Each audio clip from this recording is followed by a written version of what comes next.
আসসালামু আলাইকুম। আপনারা কেমন আছেন? আমি ভালো আছি আলহামদুলিল্লাহ।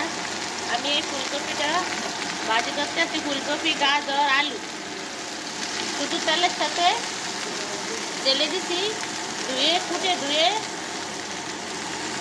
এখন আমি পেঁয়াজ দিব, লবণ দিব, সব কিছু দিব।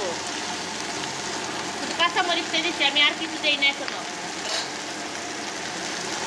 এখন লবণ দিব,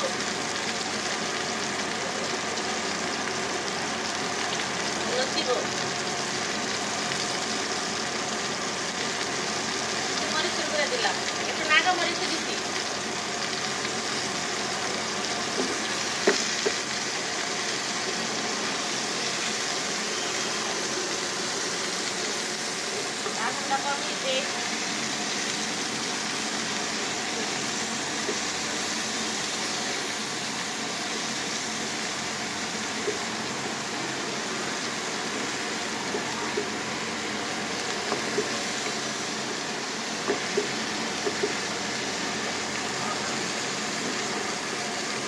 তেল দিই, তেল লাগবে।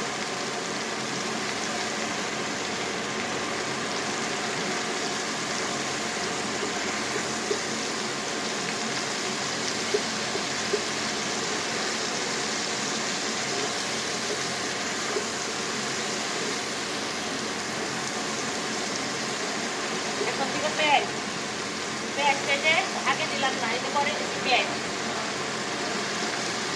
এভাবে খেয়ে দেখবেন, অনেক মজা হয় ভাজি।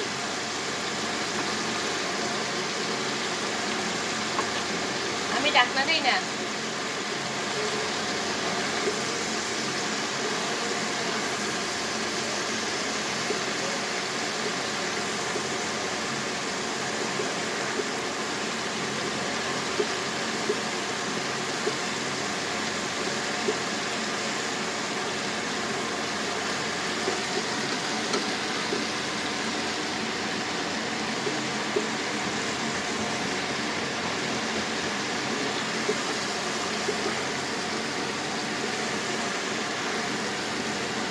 ভাজিটা টেস্টে হয় অন্যরকম।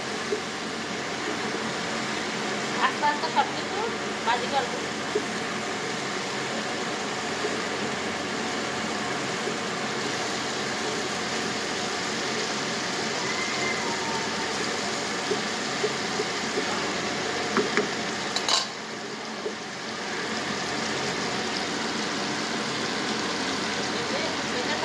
আর 10 মিনিট পরে হয়ে যাবে।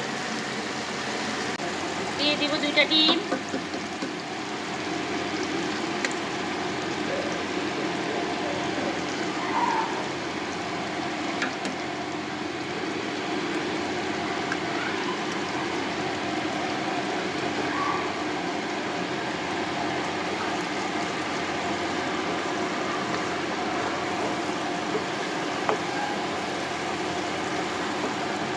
এভাবে পোয়ারটার সাথে, রুটির সাথে, ভাতের সাথে, সব কিছুর সাথে একদম মজা লাগা। যারা ডায়েট করেন তারাও এভাবে হালকা একটু তেল দিয়ে বা হালকা একটু ঘি দিয়ে এরকমভাবে ফুলকপির সিজনে, এখন ফুলকপির সিজনে যারা ডায়েট করেন তারা এইভাবে ডিম দিয়ে ভেঙে সাধারণভাবে রান্না করে খেয়ে দেখবেন। খুবই মজা হয় ভাজিটা।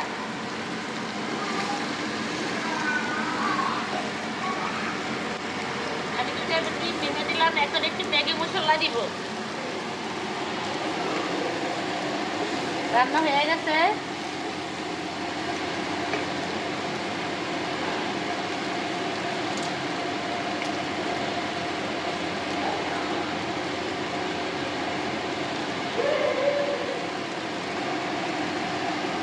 আর একটু স্বাদ বাড়ানোর জন্য একটু ম্যাগি মশলা দিয়ে দিলাম।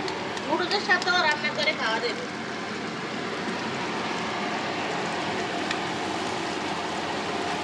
এখানে আমার রান্নাটি শেষ হয়ে গেছে। শেষ করলাম। আপনারা আমার সাথে থাকবেন, আমাকে ভালোবাসা দিবেন, লাইক, কমেন্ট, শেয়ার, সাবস্ক্রাইব করবেন। ভালো থাকবেন, সুস্থ থাকবেন। আল্লাহ হাফেজ।